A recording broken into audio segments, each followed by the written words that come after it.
In this problem, we're asked to graph functions by starting with the graph of functions in standard forms and applying transformations.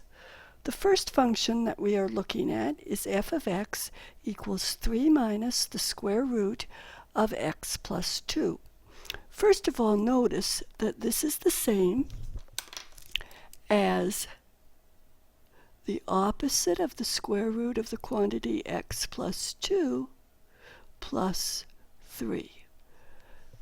That addition is commutative, and adding an opposite is the same as subtracting. So we're going to start with y equals the square root of x for our standard function. From there, we're going to go to y equals the square root of x plus 2, then to y equals the opposite of the square root of x plus 2, and finally to y equals the opposite of the square root of x plus 2 plus 3. This is our f of x that we were asked to graph. So when we go from the square root of x to the square root of x plus 2 has been substituted for x, and therefore the horizontal characteristics of the graph will change. This time we're going to move 2 to the left. In the next step, we see that the square root of the quantity x plus 2 is intact in the expression for the opposite of the square root of the quantity x plus 2. Therefore, it's the y values that are being affected. Each of the y's is being multiplied by -1 in the second part. This is going to reflect the graph over the x-axis. In the third and last step, notice that the quantity, the opposite of the square root of the quantity x plus 2 is intact. When we add 3, we're adding it to the y values. So the last step is going to be to move the graph up 3. So let's look at our graphs. The graph of the square root of x starts at the origin and increases through the first quadrant. It contains the points 0, 0 and 4, 2, among others. When we move this 2 units to the left, we're going to have 0, 0 moving over to -2, 0, and 4, 2 moving over to 2, 2.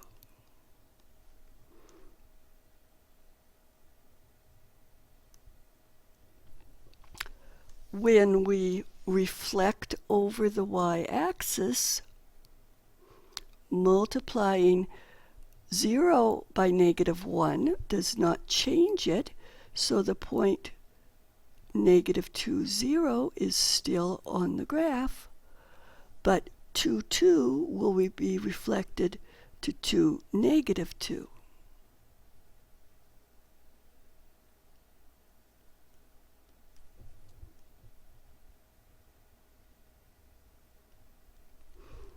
And lastly, we're going to move this curve up 3. So -2, 0 will move up to -2, 3. 2, -2 will move up to 2, positive 1.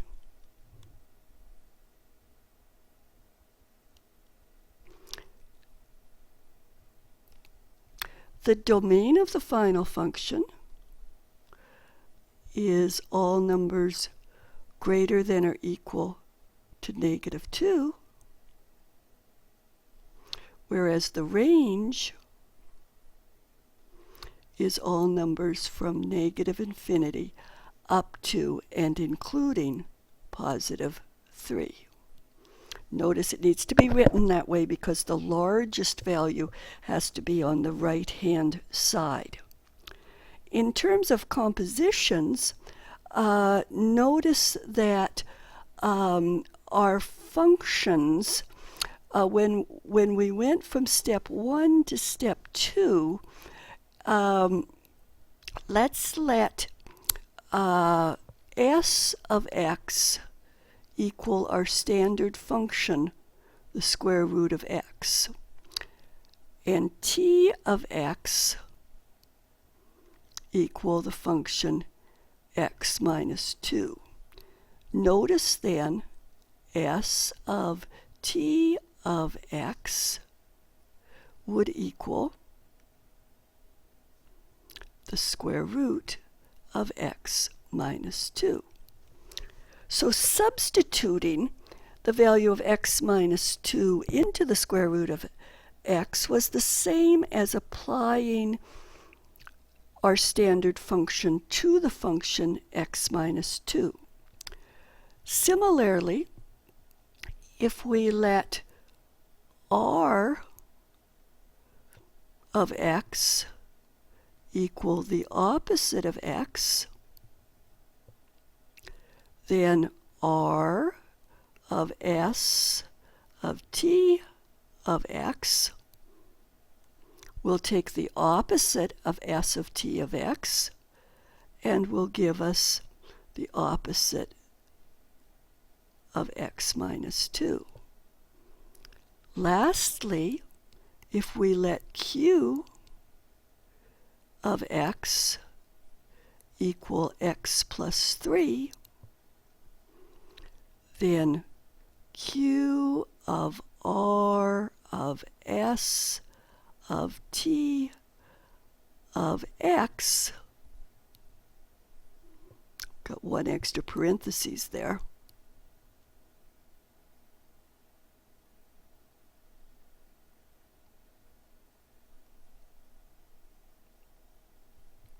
will be the same as f of x. And so when we're talking about transformations, we're also talking about composite functions. When we're talking about substituting a value into a function, we're talking about applying the function to that value. Let's look at another example.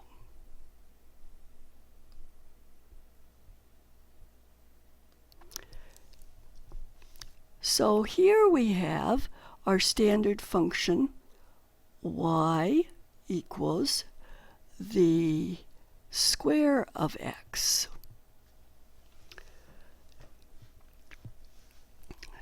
The first step is to replace the x by x minus 3. That's going to move us 3 to the left. That was actually the same as letting our standard function be s of x and another function, t of x, be equal to x minus 3. Then s of t of x is equal to y at this stage. Now the next stage is to multiply that function by negative 1/4.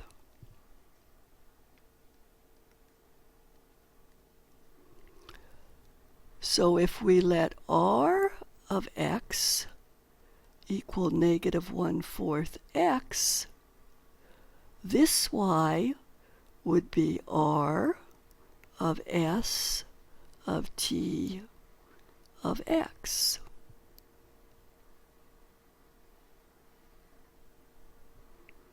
And what's going to happen there is we're going to multiply all the y values by negative 1/4. We'll say we're going to scale vertically by a factor of negative 1/4. That is going to reflect the curve over the x-axis. It's also going to shrink it toward the x-axis. And the last step is that we're going to add 1 to this value.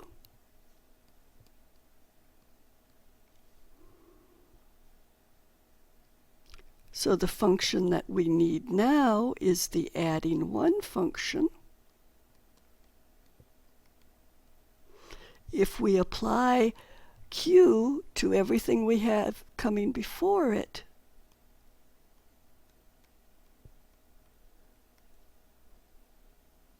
we get this final function, which will be moved up 1 from the previous.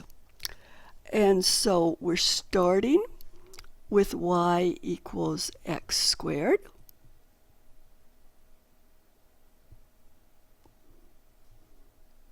It goes through the origin. It also goes through, I'm going to say this is 2,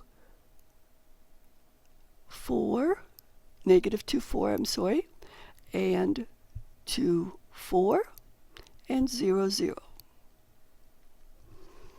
We're going to move that to the right,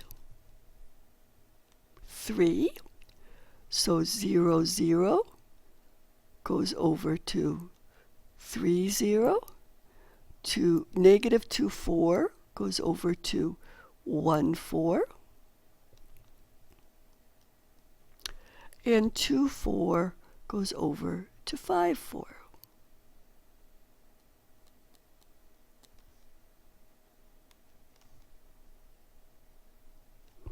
We're then going to multiply the y coordinates by negative 1/4.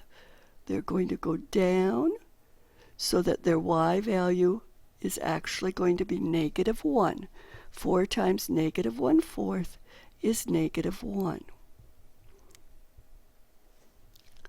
The 3, 0 is not going to be affected because 3 times negative 1/4 is, 3 times 0 is still 0.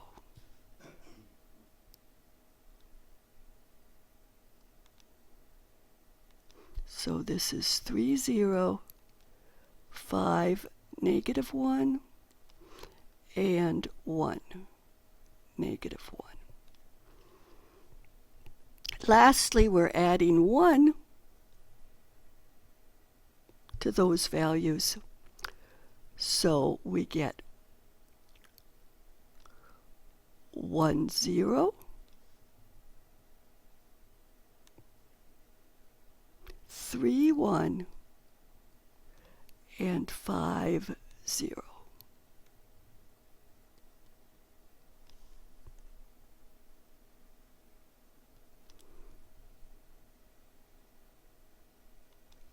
So there's our function. Its domain is all reals. Its range goes from negative infinity up to and including 1.